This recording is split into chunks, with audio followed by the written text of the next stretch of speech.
ম্যাথেসিসে আজকের ক্লাসে সবাইকে স্বাগত। আজকে আমরা ম্যাট্রিক্স এবং নির্ণায়কে 7 নম্বর ক্লাসে।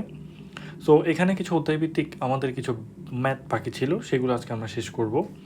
সো আমি পূর্বে থেকে কিছু প্রশ্ন এবং তাদের সলিউশনগুলো লিখে রেখেছি, কারণ এখানে ম্যাক্সিমাম অ্যাপ্লাই হবে হচ্ছে ম্যাট্রিক্সের গুণ, এবং আমরা জানি এই ম্যাট্রিক্সের গুণটা একটু লেন্দি প্রসেস। সো সময়কে সংক্ষিপ্ত করার জন্য আমরা কি করলাম, আগে থেকেই করে রাখলাম। কিন্তু ম্যাট্রিক্সের গুণ না বুঝে এই ক্লাসগুলা করার কোনো মানে হবে না, ঠিক আছে? আচ্ছা, প্রথমে আসি আজকের যে ম্যাথগুলা, এগুলা হচ্ছে আমাদের যে ডেফিনিশন ছিল 25টা বা 24টা, ওই ডেফিনিশনগুলোর সাথে রিলেটেড ম্যাথগুলো। প্রথমে আসি, আমাকে প্রথমে কোয়েশ্চেন বলা হলো যে দেখাও যে এটা একটা ম্যাট্রিক্স, এটা হচ্ছে একটা সমঘাতী ম্যাট্রিক্স। এখন তাহলে আমরা প্রথমে আগে চলে যাই, সমঘাতী ম্যাট্রিক্স কাকে বলে। সমঘাতী ম্যাট্রিক্স হচ্ছে, বা মেইন শর্তটা ছিল, a⁴n করলে আমি যদি আবার এই ম্যাট্রিক্সটাকে ফেরত পাই। জেনারেলি এটা ছিল যে a² = a, মানে আমি যদি কে স্কোয়ার করি, স্কোয়ার করা মানে এটা কিন্তু ওই যে 2⁴ করলে 4 হবে, ব্যাপারটা কিন্তু এরকম না। এখানে a² বলা মানে হচ্ছে এর সাথে এর গুণ। তাহলে আমরা কি করলাম, a², a × a। এখন আমরা জানি এটাও হচ্ছে কত, একটা 3/3, এটাও হচ্ছে 3/3। তাহলে আমাদের প্রথম ম্যাট্রিক্সের কলাম সংখ্যা দ্বিতীয় ম্যাট্রিক্সের সারির সংখ্যা মিলে গেছে। এরপরে আমরা কি করব, তাহলে আমাদের যে গুণফল ওইটাও হবে একটা কি 3/3 ম্যাট্রিক্স। এখন এই ম্যাট্রিক্সটার ক্ষেত্রে তাহলে আমরা জানি প্রথম ম্যাট্রিক্সের সারির সংখ্যা দ্বিতীয় ম্যাট্রিক্সের কলাম সংখ্যার সাথে গুণ করে যোগ করব। কীরকম, 2-এর সাথে 2-এর গুণ প্লাস, -2-এর সাথে -1 গুণ প্লাস, -4-এর সাথে 1 গুণ প্লাস, এইভাবে করে লিখব, ঠিক আছে? তো আমরা তো জানি -4-এর সাথে 1 গুণ করলে -4 হবে, তো প্লাসে মাইনাসে মাইনাস, তো আমি একবারে লিখে ফেললাম। এইভাবে আমরা সারির সাথে কলাম সারির সাথে কলাম গুণ করে করে এই জিনিসটা পাই, যেটাকে আমরা যদি সলিউশন করি করলে পাবো 2 - 2 -4 -1 3 4 1 -2 -3। এই ম্যাট্রিক্সটা কাকে রিপ্রেজেন্ট করতেছে, পূর্বের যে এই ম্যাট্রিক্সটা ছিল ওই ম্যাট্রিক্সটাকে আবার কি করছে, রিপ্রেজেন্ট করছে। তাই আমরা বলতে পারি a² = a, তার মানে এ একটি সমঘাতী ম্যাট্রিক্স।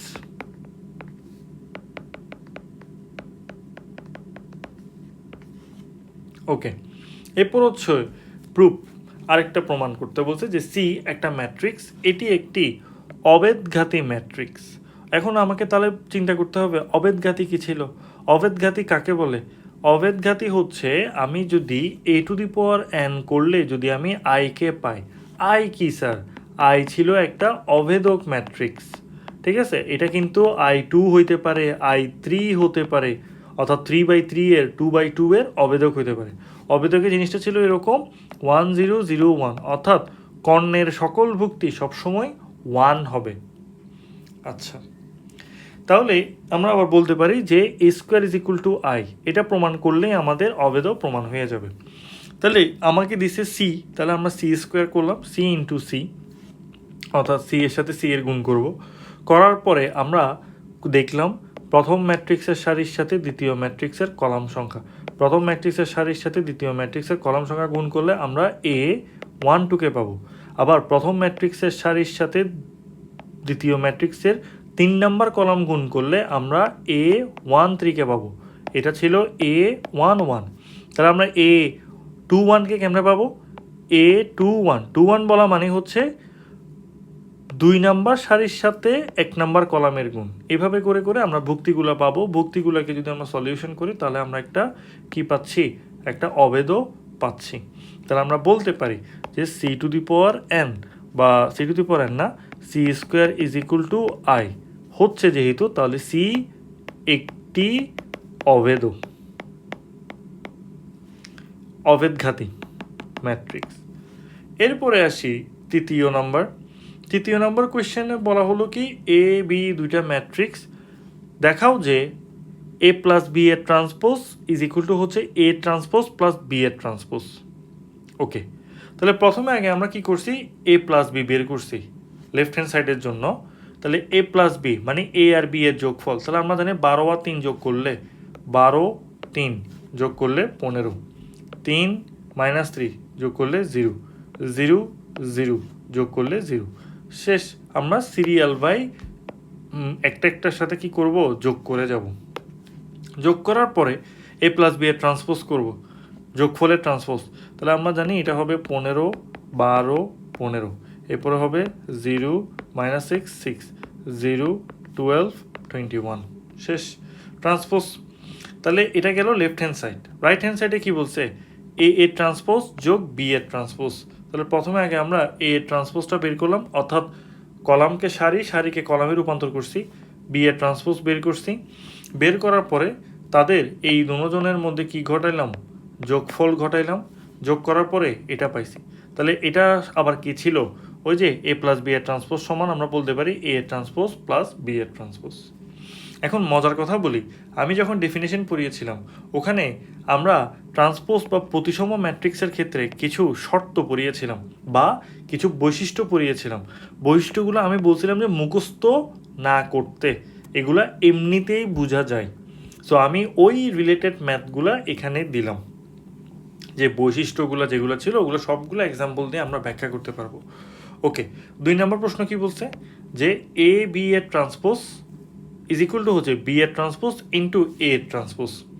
এটা সবসময় মাথায় রাখতে হবে, এখানে কিন্তু এ বি এর ট্রান্সপোজ, আপনাদের মনে প্রশ্ন আসতে পারে এ বি এর ট্রান্সপোজ করা মানে হচ্ছে এ ট্রান্সপোজ ইন্টু বি এর ট্রান্সপোজ হওয়ার কথা ছিল, কিন্তু না, এটা কখনোই হবে না। সবসময় বিটা আগে থাকবে এবং এটা পরে থাকবে। আচ্ছা, তাহলে এ বি এর ট্রান্সপোজ, তাহলে এ বি প্রথমে আগে আমাকে যেটা করতে হবে সেটা হচ্ছে এ আর বি এর গুণফল। তো গুণফল বের করলাম, করার পরে এই গুণফলের ট্রান্সপোজটা করি। তাহলে এখানে আসবে 54 মাইনাস 27 27, তাহলে 0 minus 36 minus 9 minus 9 minus 9 minus 45। ওকে, এরপর হচ্ছে বি এর ট্রান্সপোজ এর ট্রান্সপোজ, দুটোটা কি করলাম, গুণ করলাম, গুণ করলে এটা আসছে। তাহলে আমরা বলতে পারি এ বি এর গুণফলের ট্রান্সপোজ বলা মানে হচ্ছে বি এর ট্রান্সপোজ ইন্টু এ এর ট্রান্সপোজ। শেষ। এই কয়েকটা ম্যাথ দিয়েই মূলত ডেফিনেশন জাতীয় যে ম্যাথগুলো আছে সেগুলো আমরা করতে পারবো। এবং মজার কথা হচ্ছে ডেফিনেশনের যে বৈশিষ্ট্যগুলো ছিল ওই বৈশিষ্ট্যগুলোকে দিয়েই আপনাদেরকে এইভাবে ম্যাথগুলো দিবে। তো প্রতিসম, বিপ্রতিসম, আরও কিছু ছিল, হারমিশিয়ান, হ্যাঁ, বিপরীত হারমিশিয়ান ম্যাট্রিক্স। সো এগুলো থেকেও কিন্তু কোয়েশ্চেন আসতে পারে, অনুবন্ধী বিম্ব ম্যাট্রিক্স এগুলাই। সো ডেফিনেশন এবং ম্যাট্রিক্সের গুণ, এই দুইটা জিনিস যদি এই চ্যাপ্টারে পারি তাহলে আমাদের জন্য বাকি জিনিস অনেক সোজা হয়ে যাবে। তবে একটা কথা বলে রাখি, সেটা হচ্ছে গুণের প্রতি যদি অনীহা আসে বা আমার ক্যালকুলেশন করতে ইচ্ছা হচ্ছে না, আমি করব না, আমার ঘুম আসতেছে, তাহলে হবে না, তাহলে ম্যাট্রিক্স এই চ্যাপ্টারটা আর ক্লিয়ার হবে না।